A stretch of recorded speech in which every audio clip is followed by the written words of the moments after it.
এই তো মহিলা ভুলেও এই 5টি কাজ করবেন না। এই 5টি কাজ যদি করেন তাহলে আপনার সংসার জ্বলে পুড়ে শেষ হয়ে যাবে। যদি কোনো মেয়ে ভালো বউ হতে চান তাহলে এই কথাগুলো মেনে চলবেন। আমি যে কথাগুলো বলছি, আমি প্রত্যেকের কাছে রিকোয়েস্ট করব, আমার ভিডিওটা মন দিয়ে শুনুন আর শেয়ার করুন। স্ত্রীদের কিছু কিছু চরিত্রের জন্য, বাজে কাজের জন্য স্বামীদের মন ভেঙে তছনছ হয়ে যায় বা মন ভেঙে যায়, তার জন্য সংসার ভেঙে যায় বা সংসারে অশান্তি নেমে আসে।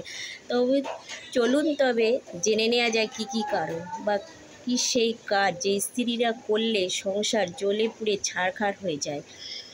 1 নম্বর, অবহেলা। দেখবেন অনেক স্ত্রী আছে যারা স্বামীকে অবহেলা করে, প্রচুর পরিমাণে অবহেলা করে। আমি বিশ্বাস করি আপনি যাকে মন থেকে সত্যি করে ভালোবাসেন সে হচ্ছে আপনার জীবনের সবচেয়ে গুরুত্বপূর্ণ মানুষ। আর একজন ভালোবাসার মানুষ বা গুরুত্বপূর্ণ মানুষ সব কিছু সহ্য করতে পারে, কিন্তু অবহেলা সহ্য করতে পারে না। তাই প্রত্যেকটি স্ত্রীর তার কাজ হচ্ছে তার স্বামীকে অবহেলা না করা। আপনার জীবনে গুরুত্বপূর্ণ লিস্টের বাবা মার পরেই যার নাম থাকবে সে হচ্ছে আপনার স্বামী। প্রত্যেকটি বোনকে বলবো, স্বামীকে অবহেলা করবেন না। স্বামী যার বেঁচে আছে তার আত্মার দাম আছে, তার সময়ের দাম আছে, তার ব্যক্তিত্বের দাম আছে, তার চরিত্রের দাম আছে, তার কথার দাম আছে। আর স্বামী না বেঁচে থাকলে সেই মহিলাটি সমাজের সবচেয়ে অবহেলিত মহিলা। আমার কথা যদি বিশ্বাস না হয় বা প্রমাণ না হয়, তাহলে কোনো বিধবা মহিলার সাথে বেশি না 25 মিনিট সময় কাটান, তাহলেই বুঝতে পারবেন যে সেই হাতে নাতে প্রমাণ পেয়ে যাবে। তাই প্রত্যেকটি বিবাহিত বোনকে বলবেন, স্বামীকে কোনো দিন অবহেলা করবেন না। 2 নম্বর, সেবা যত্ন না করা। অনেক স্বামী আছে যারা চাকরিজীবী বা বিজনেসম্যান বা কোনো কাজ করে, সারাদিন পরিশ্রম করে যখন তারা বাড়ি ফিরবে তখন তারা খুবই ক্ষুধার্ত থাকে ও ক্লান্ত থাকে। কিন্তু অনেক স্ত্রীকে দেখা যায় তার স্বামীকে নজর না দিয়ে বসে বসে টিভি সিরিয়াল দেখে, তাদেরকে খাবার দেওয়া তো দূরের কথা, তারা যে এসেছে তাদেরকে কেয়ার করে না।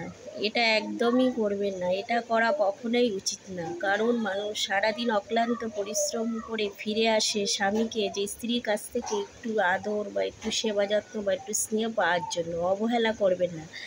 এইভাবে যদি সারাদিন চলতে থাকে বা কয়েকদিন চলতে থাকে, কোনো স্বামী কিন্তু মেনে নেবে না। বসে বসে আপনি টিভি সিরিয়াল দেখবেন, মোবাইল দেখবেন, তার দিকে নজর দেবেন না বা বাড়িতে এলে খাবার বেড়ে দেবে না, তখন কিন্তু সে বিরক্তি হবে। এটাও কিন্তু একদম করবেন না, এটাও এক ধরনের অবহেলা।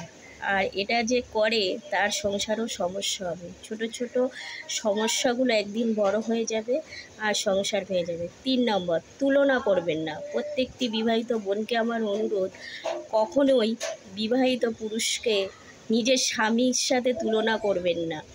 তারা না বুঝে বলে ফেলে, দেখো আমার বান্ধবীর স্বামী সরকারি চাকরি করে, কত মোটা টাকা মাইনে পায়, আর আমার বান্ধবীকে কত কিছু গিফট করে, আইফোন দেয়, সোনার গয়না দেয়, দামি শাড়ি দেয়, গয়না কিনে দেয়, কিন্তু আমাকে দেয় না। এটা কখনোই এই ভুল করবেন না। এতে আপনার স্বামীর সবথেকে বেশি অপমান হবে। প্রচুর নিজেকে ছোট মনে করে, তার মনেও কষ্ট দুঃখ আছে। সে সারা জীবন উপার্জন করে যাতে তার স্ত্রী তার সন্তানরা ভালো থাকে। তাই কখনো তার স্বামীকে অন্যের সঙ্গে তুলনা করবেন না। আপনি যদি নিজের স্বামীকে অন্যের সাথে তুলনা করেন তাহলে সে কখনোই শুধরাবে না, এতে কিন্তু হিতে বিপরীত হবে। আর যদি আপনি আপনার স্বামীকে বলেন যে আমার স্বামী উত্তম স্বামী, আমার স্বামী বেস্ট, আমার হাজব্যান্ড সেরা হাজব্যান্ড, তাহলে সে কিন্তু সেরা হয়ে উঠবে আপনি যদি তার সঙ্গে থাকেন।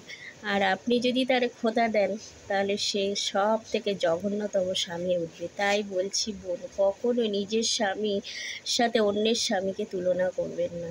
4 নম্বর, শ্বশুর শাশুড়ির প্রতি কেয়ারিং না হওয়া। এমন অনেক স্ত্রী আছে যারা শ্বশুর শাশুড়িকে কেয়ার করে না। শ্বশুর শাশুড়ি আসলে নাকটা কুঁচকে থাকে, মুখটা বাংলার পাঁচ করে থাকে, কিন্তু মা বাবা এলে খুব খুশি হয়। যত রকম আইটেম আছে তত রকম আইটেম করে খায়, চিকেন মটন কত কিছু। কিন্তু নিজের শ্বশুর শাশুড়ি যদি ফ্ল্যাটে আসে চোখ দিলেও তাকায় না, স্বামীর প্রতি বিরক্তি দেখায়। এটা কখনোই করবে না। প্রত্যেকটা স্বামী এটা মনে করে, আমি যেরকম আমার বাবা মাকে সম্মান করি, বা আমার স্ত্রীর বাবা মাকে সম্মান করি, আমার স্ত্রীও যেন আমার বাবা মাকে বা আমার বোন ভাইকে এইভাবে সম্মান করুক। যখন দেখবেন সেই কাজটি করছে না বা আপনি তার মা বাবাকে সম্মান করছেন না, তখন কিন্তু মন থেকে আপনার জন্য যে ভালোবাসা আসতো সেটা আর কখনোই আসবে না। তাই প্রত্যেকটি বিবাহিত মহিলাকে বলছি, স্বামীর যারা রিলেটিভ আছে বা বিশেষ করে স্বামীর বাবা মার প্রতি কেয়ারিং হন, একটু লাভিং হন। 5 নম্বর, স্বামীর বিরুদ্ধাচারণ করা। এটি খুবই একটি গুরুত্বপূর্ণ বিষয়, যে স্বামীর কথা না শুনে চলা, স্বামীকে না জানিয়ে সব জায়গায় চলে যাওয়া। এমন মেয়েরা আছে যারা বিয়ের আগে খোলামেলা পোশাক পরতো, কিন্তু বিয়ের পরে সেটা মেনটেন করতে চায় না যে আমি বিয়ের পরেও খোলামেলা পোশাক পরবো। কিন্তু প্রত্যেক স্বামী তার পারিপার্শ্বিক পরিবেশের কারণে চিন্তা করে তার বউকে কটু কথা যাতে না বলতে পারে, তাই সে কখনো চায় না তার বউ এই ধরনের পোশাক পরুক। কিন্তু অনেক স্ত্রী আছে তারা কিন্তু এই ব্যাপারটা একদমই মেনে নেয় না বা মানবেই না। তারা ভাবে যে বিয়ের আগেও যেমন ছিলাম, বাইরে যেতাম, খোলামেলা পোশাক পরতাম, এখনও সেটাই করব।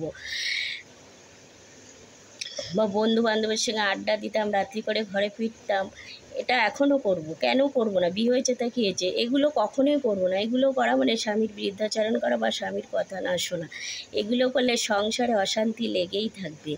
বিয়ের পরে কিন্তু একটা জীবন অনেক পরিবর্তন হয়ে যায়। বিয়ের আগের জীবন আর বিয়ের পরের জীবন অনেক পার্থক্য থাকে। সেটা হোক না কেন স্বামীর বা স্ত্রীর। স্বামী স্ত্রী দুজনকে এই বিষয়টা মেনে নিতে হবে, আর দুজনকে মানিয়ে নিয়ে চলতে পারলেই সংসারটি সুখে হবে।